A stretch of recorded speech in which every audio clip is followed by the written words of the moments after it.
নমস্কার বন্ধুরা, আমি আপনাদের বন্ধু অনকোলজিস্ট ডক্টর অর্ঘ্য বাসু। এবং আজকে আমরা এসে গেছি আবার আমাদের একটা খুব ইন্টারেস্টিং এপিসোড নিয়ে।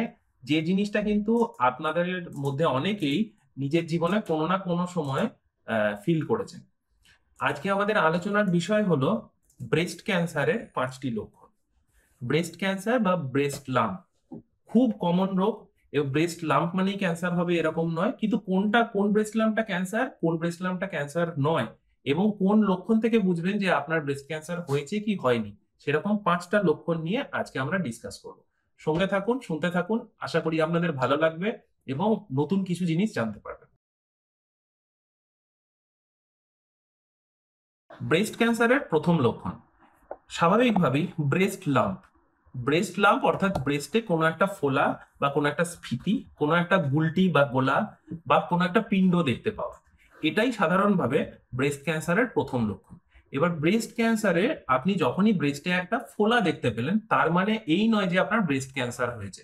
কম বয়সী মেয়েদের অধিকাংশ ক্ষেত্রেই দেখা যায় ফাইব্রো অ্যাডেনোমা বা ফাইব্রো অ্যাডেনোসিস, ব্রেস্টে কিছু বিনাইন টিউমারও হয়, টিবিও হয়।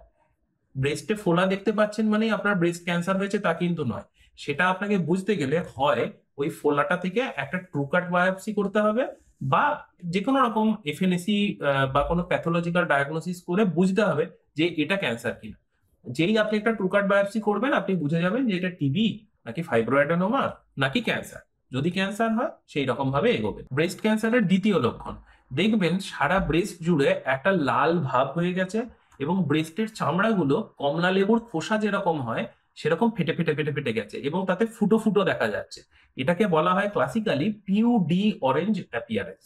অর্থাৎ কিছু কিছু ইনফ্ল্যামেটরি ব্রেস্ট ক্যান্সার হয়, যেটায় পরিষ্কারভাবে কোনো লাম্প দেখতে পাওয়া যায় না, কিন্তু ক্যান্সারটা আস্তে আস্তে পুরো ব্রেস্টটাকেই ধরে ফেলতে থাকে, খেয়ে ফেলতে থাকে একটু একটু করে।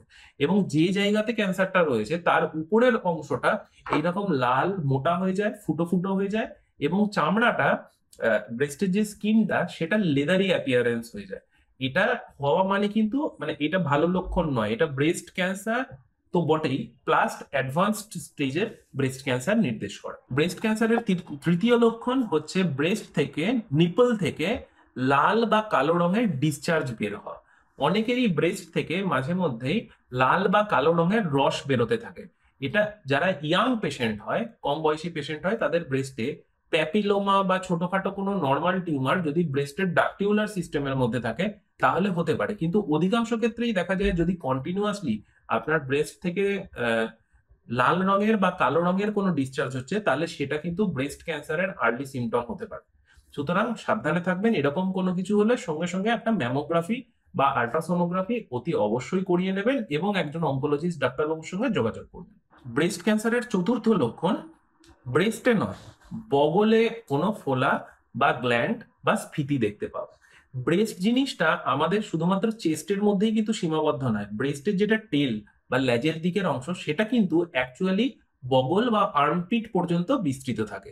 ব্রেস্ট ক্যান্সারে যে সবসময় আপনি ব্রেস্টেই কোনো একটা টিউমার পাবেন এরম নয়, টিউমারটা কিন্তু আপনি বগলের মধ্যেও পেতে পারেন। এটা ব্রেস্টেরই ক্যান্সার হতে পারে, অথবা ছোট্ট একটা ব্রেস্ট ক্যান্সার আর্মপিটের মধ্যে যে গ্ল্যান্ড গুলো ছড়িয়ে আছে তার মধ্যে ছড়িয়ে গেছে, সেটাও হতে পারে। সুতরাং ওটা মেন ক্যান্সার হতে পারে, বা বগলের মধ্যে বেড়ে যাওয়া একটা লিম্ফ নোডও হতে পারে। বগলের মধ্যেও যদি আপনি এরকম কোনো ফোলা পান যেটা থেকে ব্যথা হচ্ছে, উপরের চামড়াটাতে ঘা হয়ে গেছে, অবহেলা না করে সঙ্গে সঙ্গে একজন অনকোলজিস্ট ডাক্তারবাবুর সঙ্গে যোগাযোগ করুন। ব্রেস্ট ক্যান্সারের পঞ্চম লক্ষণ, যেটা কিন্তু আদৌ ব্রেস্টের সঙ্গে জড়িতই নয়।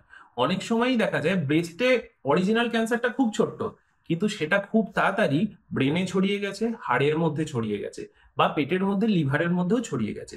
যদি হাড়ে ছড়িয়ে যায় তাহলে সারা শরীরে অসহ্য বোন পেন বা হাড়ে যন্ত্রণা হবে। ব্রেনের মধ্যে যদি ছড়িয়ে যায় তাহলে ব্রেনের মধ্যে ব্লিডিং বা স্ট্রোক হতে পারে, আবার খিঁচুনিও হতে পারে। কিন্তু এইগুলো কোনোটাই ব্রেস্ট লাম্পের সঙ্গে জড়িত না, সেই জন্য প্রথমে রোগী বা তার বাড়ির লোকেরা বুঝতেই পারেন না যে এটা আদৌ ব্রেস্ট ক্যান্সারের জন্য হয়েছে কিনা। যখনই এরকম হয় আমরা ক্যান্সার সাসপেক্ট করি, তখন আমরা হোল বডি এফডিজি পেট স্ক্যান বলে একটি টেস্ট করে থাকি। এই টেস্টটা করলেই পরিষ্কার দেখিয়ে দেয় যে ব্রেস্টের মধ্যে প্রাইমারি ক্যান্সারটা রয়েছে, এবং সেটা হাড়ে বা ব্রেনের মধ্যে অন্যত্র কোথাও ছড়িয়ে গেছে। তাই জন্য ব্রেস্ট ক্যান্সার হলে যে আপনি ব্রেস্টেই সবসময় একটা লাম্প পাবেন এরকম কিন্তু ব্যাপারটা নয়। ব্রেস্ট ক্যান্সার একটা বিরাট বড় রোগ, ছড়িয়ে থাকা রোগ, সিস্টেমিক রোগ, এবং তার কিন্তু অজস্র রকমের সাইন সিমটম হতে পারে। আজকে আমরা শুধুমাত্র 5টা লক্ষণ নিয়ে আলোচনা করলাম, যেগুলো সবচেয়ে কমন লক্ষণ। এগুলো ছাড়াও কিন্তু ব্রেস্ট ক্যান্সারের আরো অজস্র লক্ষণ রয়েছে, কিন্তু সেগুলো নিয়ে আলোচনা করতে গেলে এই ভিডিওটা 3 ঘন্টার লম্বা হয়ে যাবে। তাই যদি আপনার ব্রেস্টে নতুন করে কোনো প্রবলেম হচ্ছে, বা আপনি দেখতে পাচ্ছেন যেগুলো হচ্ছে সেগুলো নর্মাল নয়, সেগুলো আপনি এতদিন এক্সপিরিয়েন্স করেননি, তাহলে একদম দেরি করবেন না, একজন অনকোলজিস্ট ডাক্তারবাবুর সঙ্গে ইমিডিয়েটলি যোগাযোগ করুন। ব্রেস্টের আল্ট্রাসোনোগ্রাফি বা ম্যামোগ্রাম করে দেখে নিন যে ব্রেস্টে কোনো রকমের অসামঞ্জস্যতা বা কোনো অ্যাবনর্মালিটি আছে কিনা, এবং সেই অনুযায়ী ব্রেস্ট ক্যান্সারকে পরাজিত করার চেষ্টা করুন। ব্রেস্ট ক্যান্সারের চিকিৎসা কিন্তু খুব সোজা, এবং ব্রেস্ট ক্যান্সার স্টেজ 3 পর্যন্ত ধরা পড়লে, সঠিকভাবে চিকিৎসা হলে এটা কমপ্লিটলি কিওরেবল। কিন্তু সেটার জন্য প্রয়োজন আপনার সদিচ্ছা এবং আপনার অ্যাওয়ারনেসের। সঠিক সময়ে সঠিকভাবে ব্রেস্ট ক্যান্সার ধরা পড়লে এবং সঠিক ডাক্তারবাবুর কাছে সঠিক পদ্ধতিতে চিকিৎসা হলে ব্রেস্ট ক্যান্সার কিন্তু কমপ্লিটলি কিওরেবল। এবং এই ব্রেস্ট ক্যান্সারের চিকিৎসায় সাফল্যের হার অন্যান্য ক্যান্সারগুলির তুলনায় অনেক বেশি। সেই জন্য এগিয়ে আসুন, আপনার সচেতনতা বাড়ান, সদিচ্ছা বাড়ান, এবং ক্যান্সারকে পরাজিত করতে আমাদের সঙ্গে থাকুন।